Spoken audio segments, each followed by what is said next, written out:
అందరికీ నమస్కారం. మనం సాధారణంగా అసలు ఏదైనా మ్యాథ్స్ గురించి మాట్లాడుకోవాలంటే అసలు ఈ మ్యాథ్స్ని అసలు కనిపెట్టిందే ఏదో బ్రిటిష్ వాడు అని చెప్పి మనం ఇన్ జనరల్ మాట్లాడేసుకుంటాం.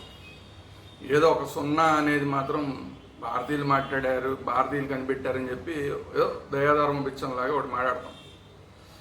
అసలు సున్నా అనేది లేకపోతే అసలు సంఖ్యాశాస్త్రం ఎక్కడుంది? అసలు సున్నా అనేది మూలం.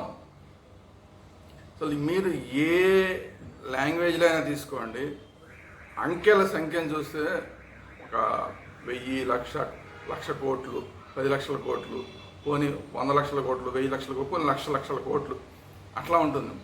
అంతవరకు ఉంటుంది. ఆ తర్వాత ఏం చేయాలి, ఇది ఆ సంఖ్యని ఎట్లా పిలవాలి అనేది తెలియదు.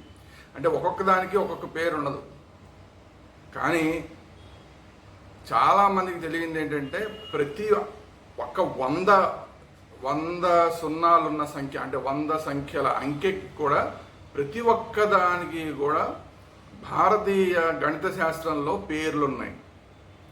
ఇది ఏ ఇంగ్లీష్ వాడికి లేదు, ఏ యూరోపియన్ వాడికి లేదు, ఏ ఆస్ట్రేలియా వాడికి లేదు, లేదంటే ఏ ఆఫ్రికా వాడికి లేదు, ఎవ్వరికీ లేదు.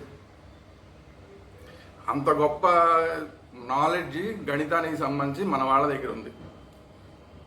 వీళ్ళందరూ అసలు గణితం అంటే ఏంటో కూడా తెలియకుండా ఉన్న సందర్భంలోనే మన వాళ్ళు 100 అంకెల సంఖ్యను కనిపెట్టారు. ఇంకా ఆ తర్వాత కూడా ఉన్నాయి. కావాలంటే మీకు ఇప్పుడే రుజువు చూపిస్తాను. ఈ స్వామీజీ మీకు ఆ 100 అంకెల సంఖ్య, మీరు అది లక్షల కోట్లు, 100 కోట్లు దాటంగానే 1000 కోట్లు మళ్ళీ అలా కాదు. ప్రతి ఒక్కదానికి కూడా ఒక సపరేట్గా ఒక పేరు ఉంటుంది. కాబట్టి అదొకసారి మీరు మన స్వామీజీ ఒక ఆయన మీకు చెప్తారు, చూడండి ఒకసారి.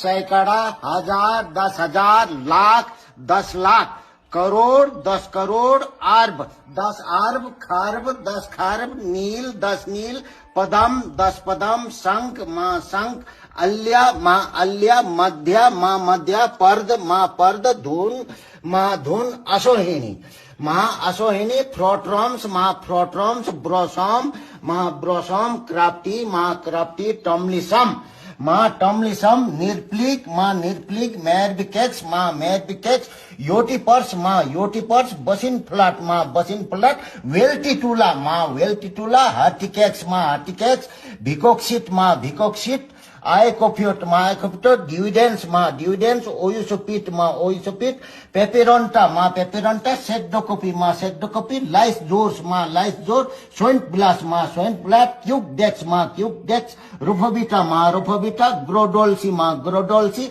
इल्टीमसलुंटो, माँ इल्टीमसलुंटो, आइफ्रोंडाकोक्स, माँ आइफ्रोंडाकोक्स, लैप्रोंट जोर्नी, माँ लैप्रोंट जोर्नी, रेडियन ब्रह्मस्टक, माँ रेडियन ब्रह्मस्टक, उडीपिटार, माँ उडीपिटार, लिलुइन केस, माँ लिलुइन केस, ब्लूस्केपिस, माँ ब्लूस्केपिस, इफेड्रोक्सिल, माँ इफेड्रोक्सिल, टेक्स बी, माँ टेक्स बी, इल्फिसलोज, माँ इल्फिसलोज, मिंडोफोरिन, माँ मिंडोफोरिन, दसमुक्टो, माँ दसमुक्टो, लेब्रोटिक, माँ लेब्रोटिक, सेक्सिफियोस, माँ सेक्सिफियोस, ट्रोस्पिल्का, माँ ट्रोस्पिल्का, फोंगोस्टूल, मतलब 100 हो गए यहाँ तक, 100 जीरो लगाइए. చూశారు కదా స్వామీజీ చెప్పింది. కాబట్టి ఎప్పుడు కూడా భారతీయుల్ని తక్కువ అంచనా వేసి మాట్లాడటం అనేది భారతీయులకి ఒక అలవాటుగా మారిపోయింది. అంటే మన గురించి మనకే తెలియదు, మన పెద్దవాళ్ళ యొక్క తెలివితేటలు ఏంటనేది మనకు తెలియదు, మన యొక్క ఋషులు ఏ స్థాయి ఆలోచనలతో చేశారో తెలియదు. ఇప్పుడు వీళ్ళు మా ఈ ఖగోళానికి పంపిస్తున్నారు, ఏదో ర్యాకెట్లని అదని ఇదని పంపిస్తున్నారు. సునీత విలియమ్స్ని పంపించి ఇప్పుడు దాకా తిరిగి రావడానికి ఏం చేయాలో అర్థంగా కొట్టుకుంటున్నారు.